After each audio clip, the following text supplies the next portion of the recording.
Soc el Jordi, tinc 40 anys, des del 2019 vaig començar a fer diàlisis per un problema de ronyó que tinc hereditari i com he vist altres familiars que han passat per hemodiàlisis, jo no volia arribar a aquest moment de passar per l'hemodiàlisis, vaig buscar altres alternatives i vaig trobar la diàlisis peritoneal, que consisteix en connectar-te amb una màquina. Jo em connecto 8 hores cada dia i em permet una flexibilitat d'horaris total, o sigui, jo tinc una feina que treballo matí, tarda i nit, amb la qual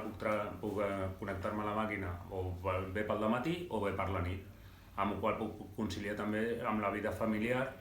i amb la meva parella, de poder fer coses amb la parella, amb els nens i fer una vida igual que la que tenia abans de començar amb els temes del ronyó. I estic ara esperant el trasplantament, que estic en llista d'espera des del 2020.